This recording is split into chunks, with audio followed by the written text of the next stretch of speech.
अगर आप भी ड्रीम 11, रमी या बिंजो जैसे गेम खेलकर पैसा जीतने का सपना देखते हैं तो सावधान हो जाइए। केंद्र सरकार संसद में नया ऑनलाइन गेमिंग बिल लेकर आई है। इस कानून के तहत रियल मनी गेमिंग एप्स पर बैन लगने वाला है और ऑनलाइन गैम्बलिंग पर अब 3 साल तक की जेल और करोड़ों का जुर्माना हो सकता है। क्या कहता है ये कानून? ऑनलाइन मनी गेमिंग कैसे ई स्पोर्ट्स से अलग है और क्यों सरकार को इन गेम्स पर इतनी सख्ती करनी पड़ी, जानेंगे आज के इस वीडियो में। 20 अगस्त 2025 को केंद्रीय मंत्री अश्विनी वैष्णव ने लोकसभा में promotion and regulation online gaming bill 2025 पेश किया। ऑब्वियसली ये यहाँ पास हो गया और अब यह बिल राज्यसभा में जाएगा। वहां से पास होने के बाद यह राष्ट्रपति के पास जाएगा और उनकी मंजूरी के बाद कानून बन जाएगा। इसके तहत किसी भी व्यक्ति या कंपनी द्वारा ऑनलाइन मनी गेम्स को ऑफर करना, उसका प्रचार करना या किसी भी तरह इस गेमिंग में मदद करना बैन होगा। कोई भी ऑनलाइन गेम जिसमें एंट्री फीस या किसी भी तरह से पैसे जमा करने होते हैं उसे ऑनलाइन मनी गेम माना जाएगा, भले ही इसमें जीत के लिए किस्मत या फिर स्किल के इस्तेमाल का दावा किया गया हो।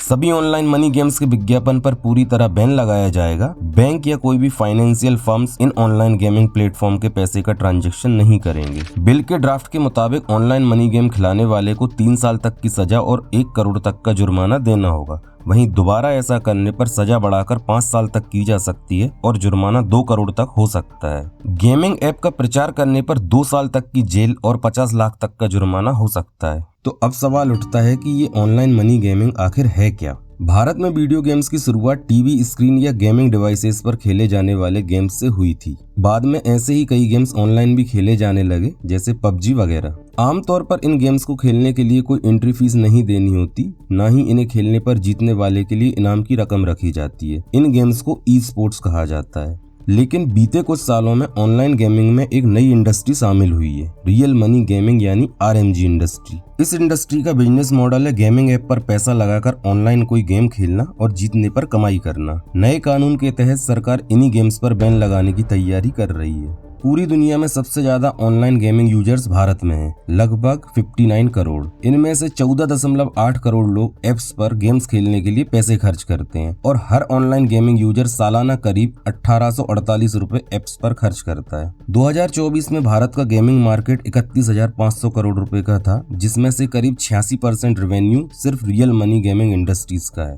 तो अब सवाल उठता है कि अगर ये इंडस्ट्री इतनी बड़ी है तो सरकार क्यों इस पर बैन लगाना चाहती है? असल में ये कानून यंगस्टर्स को रियल मनी गेमिंग का शिकार होने से बचाएगा, जो पैसा कमाने का भ्रामक दावा करके युवाओं को लुभाते हैं।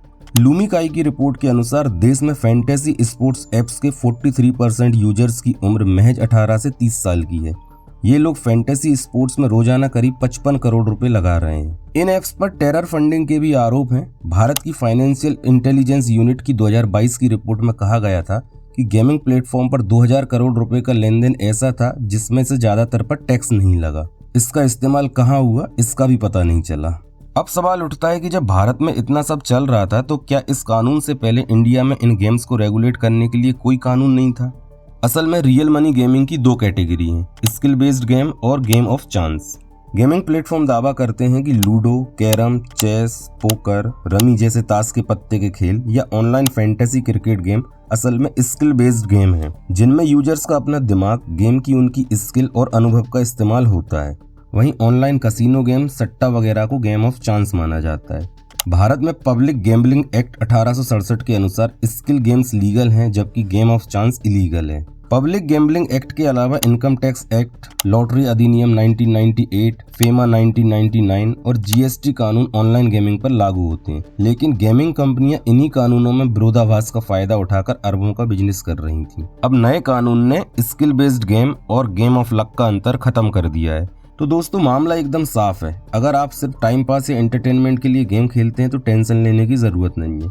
लेकिन अगर आप बैटिंग करके इससे पैसा कमाना चाहते हैं तो ये थोड़ा सीरियस मामला है। अगर वीडियो इन्फॉर्मेटिव लगी हो तो लाइक, शेयर और सब्सक्राइब करना ना भूलें। धन्यवाद।